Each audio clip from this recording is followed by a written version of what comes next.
wonderful to be home, and thank you all. Thank you, thank you, thank you, thank you. Oh, in 20 years, Andrea, my goodness. I mean, your babies are grown. Good evening, everyone. Thank you for supporting Emerge. Thank you for supporting Emerge. It is so wonderful to be home and to be back with all the leaders who are here and to celebrate this extraordinary organization, which is an organization of so many exceptional leaders, those who found the courage to run for office and those who support them. Emerge, I will say something you know. Throughout my entire career and life, I have always believed in the ideals of our nation. The ideals reflected in the Declaration of Independence, that all are created equal and endowed by our Creator with certain inalienable rights. Ideals advanced and affirmed by the service and sacrifice of generations of patriots. The ideals that ground the Constitution of the United States, that here in our country, power ultimately lies not with the wealthy or well-connected, but with all of us, with we the people.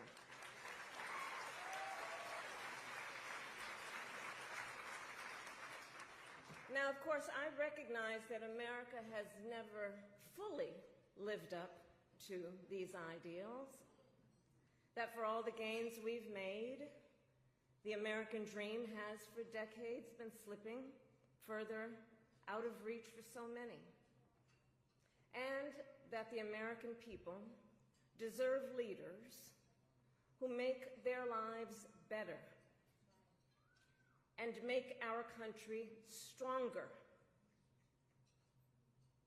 But sadly, we have seen quite the opposite over these past few months. Now, I know tonight's event happens to coincide with the 100 days after the inauguration, and I'll leave it to others to give a full accounting of what has happened so far. But I will say this. Instead of an administration working to advance America's highest ideals, we are witnessing the wholesale abandonment of those ideals.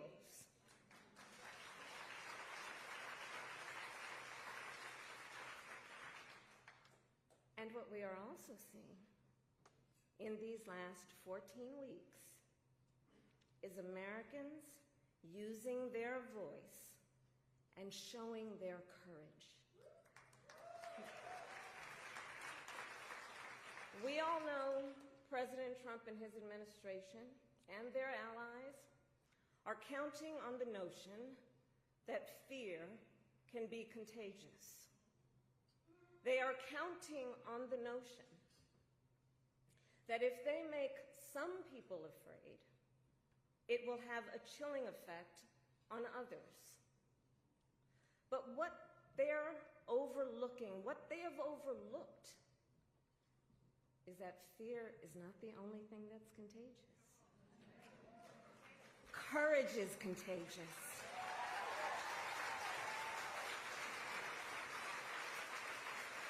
The courage of Americans who are banding together in the face of the greatest man-made economic crisis in modern presidential history. Americans across the political spectrum who are declaring that the president's reckless tariffs hurt workers and families by raising the cost of everyday essentials, devastate the retirement accounts that people spent a lifetime paying into, and paralyze American businesses, large and small, forcing them to lay off people, to stop hiring or pause investment decisions.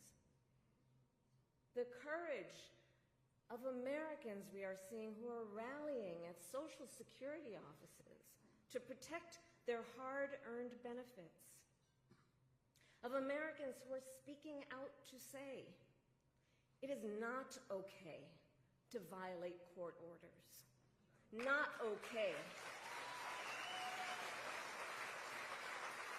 Saying it is not okay to detain and disappear American citizens or anyone without due process.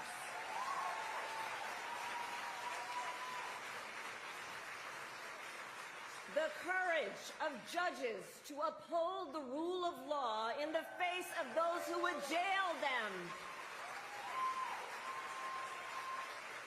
Of universities that are defying unconstitutional demands that threaten the pursuit of truth and academic independence.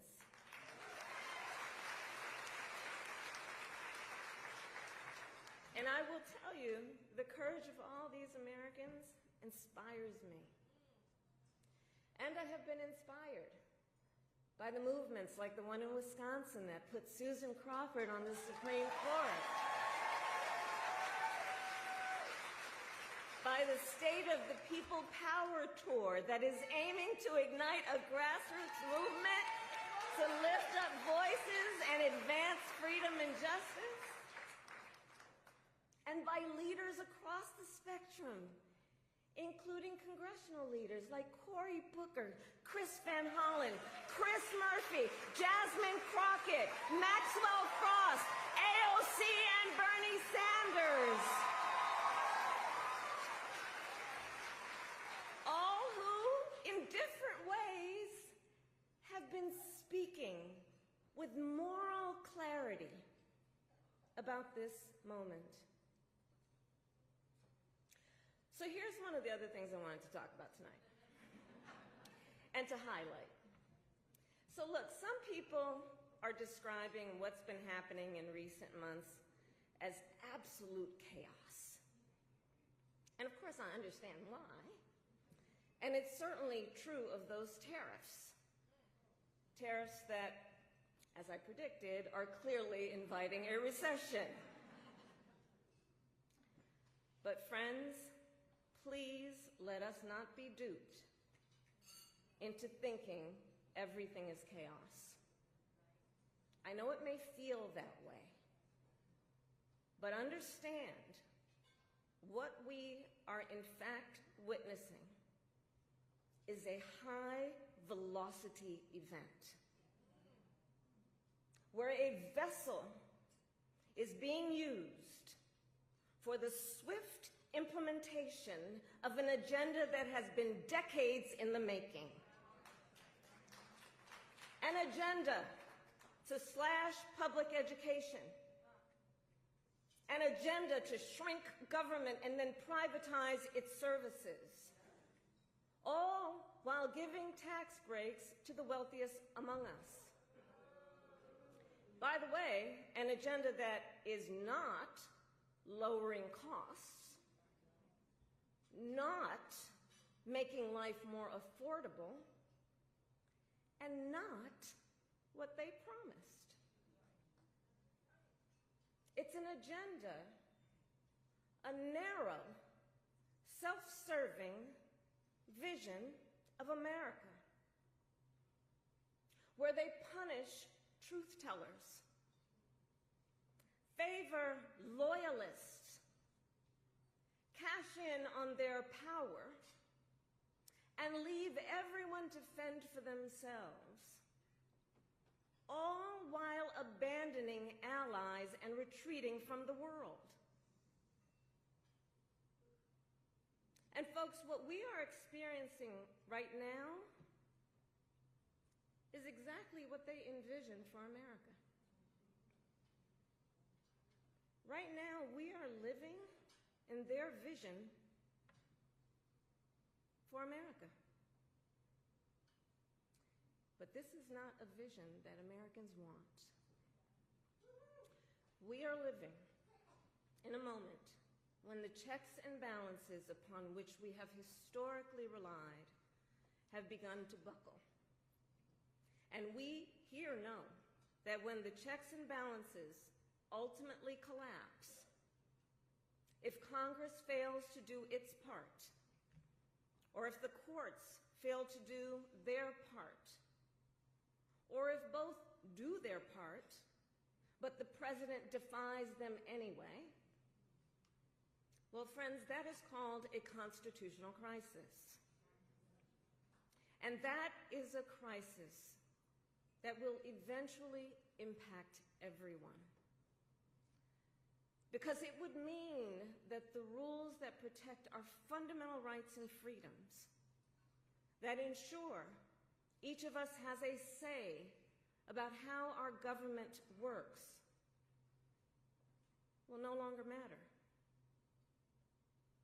And if that happens, the one check, the one balance, the one power that must not fail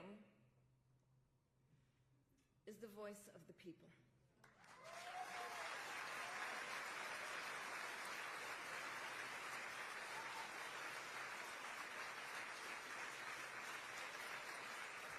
And look, right now I know a lot of folks are wondering what's going to guide us through this moment. How are we all going to figure out how to chart the course? But that's not a reason to throw up our hands. In fact, please allow me, friends, to digress for a moment. Okay.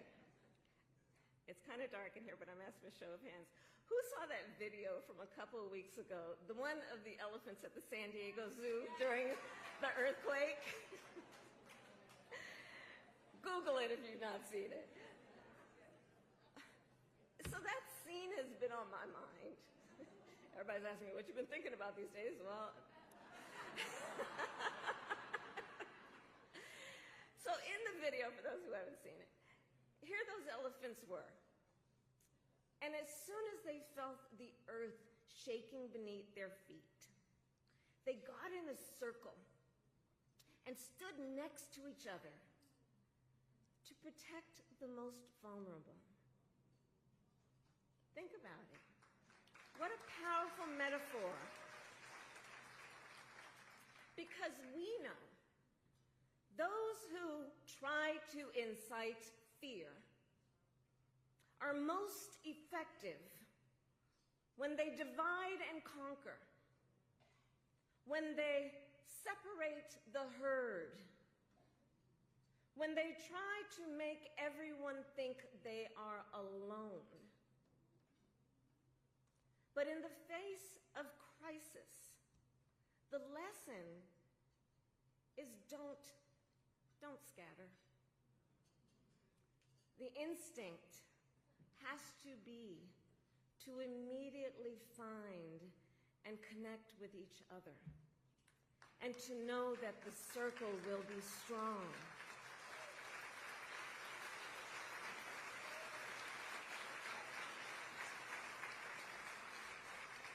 So I'll end with this. I am not here tonight to offer all the answers, but I am here to say this. You are not alone, and we are all in this together. And straight talk, things are probably going to get worse before they get better. But we are ready for it. We are not going to scatter.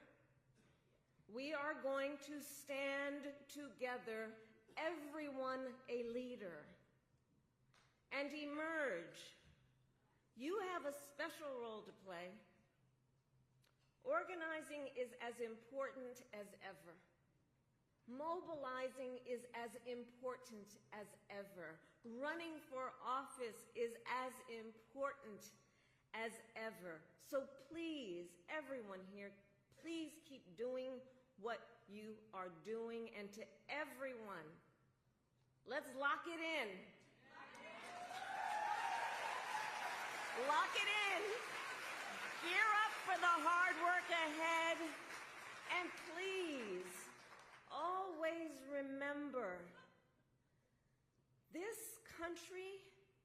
is ours. It doesn't belong to whoever is in the White House. It belongs to you. It belongs to us. It belongs to we, the people. Thank you. God bless you, and God bless America. Thank you all.